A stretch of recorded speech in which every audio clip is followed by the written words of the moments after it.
school choice has come to Texas. Texas recently became the 16th state to help parents choose which school their kids attend.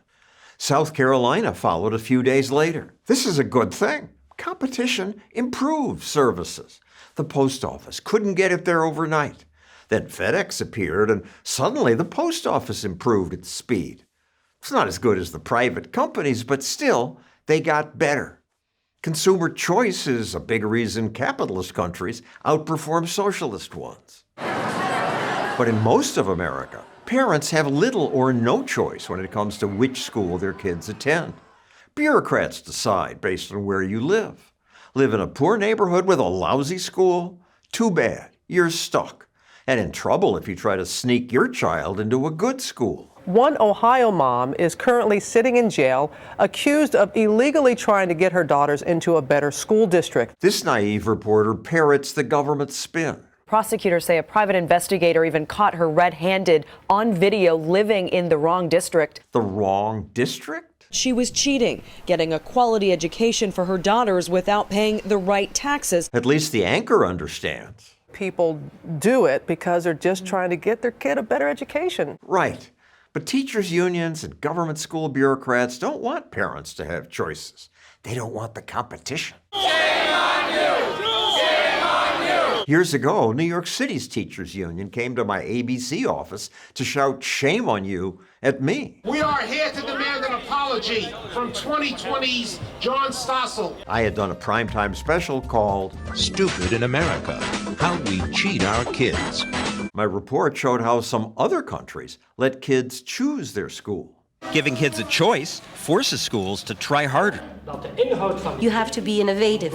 So if we don't succeed, we just run out of business. But American teachers said, competition is not for children. It's not for human beings. It's not for public education. I confronted union boss Randy Weingarten about how hard it is to fire even a very bad teacher. She smugly replied, "We'll police our own profession." Now, the union does allow a school to fire a bad teacher. She says you just have to follow the steps. But look at these. It's unbelievably complicated and long. And this is just the first page. I have to stand up to show the whole thing. This is what a principal would have to go through to fire a bad teacher. No wonder some kids are taught by horrible teachers.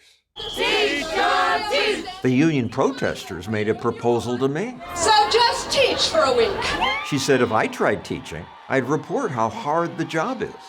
The crowd liked that. Teach, God, teach! But when I said, okay, I'll teach, she changed her mind and said, no, you can't. They don't want people to be able to take their kids somewhere else because they know that they're failing your children. Education researcher Corey DeAngelis says the best way to help kids is to give parents a choice. Money doesn't belong to the government schools. Education funding is supposed to be meant for educating children, not for propping up and protecting a particular institution. We should fund the student, not the system. Then parents can take education funding to a charter school or even a private school. Senate Bill 2 will give families $10,000 per student. If you like your kid's public school, you can leave them there. That way, good schools get the money. And choice provides other advantages, like fewer angry debates over what schools teach.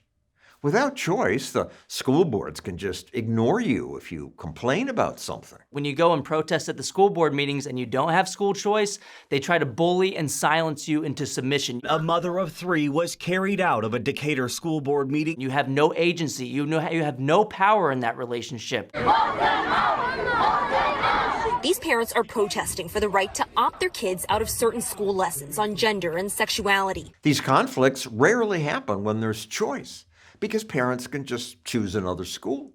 But the biggest benefit is that students with greater choice get a better education. Florida's math and reading scores were once among the bottom in the nation, but then they expanded choice. Most recently, they were ranked #1 on the issue of education, and it's not a money issue. They spend about 27% less than the national average, and they're knocking it out of the park. The Sunshine State, #1 for higher education. Finally, when there's choice, government schools get better too. Just because a parent can leave, that makes the school better? Only then will the school system have true incentives to cater to the needs of families and their children, as opposed to the other way around. It's insane to take money away from those schools to give it to private schools. That's another misleading argument. Private schools take money from public schools. But it's not true.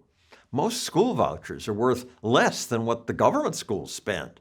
So when a student leaves, the government school is left with more money per student. Traditional public schools financially benefit because they get to keep thousands of dollars for students they're no longer educating. But media leftists still say schools don't have enough money. They're underfunded. If we want our public schools to get better, you can't take money out of the system. That's just ignorant. No one's taken money out of the system. Funding keeps rising. The government schools in the United States now spend around $20,000 per student per year. That's about 60% higher than average private school tuition. $20,000 per child. Where does that money go? A class of 20, that would be $400,000. How can they not do great work with that? You should be able to hire 6 great teachers for one classroom. It goes to administrative bloat and staffing surges. I see that looking through school district directories.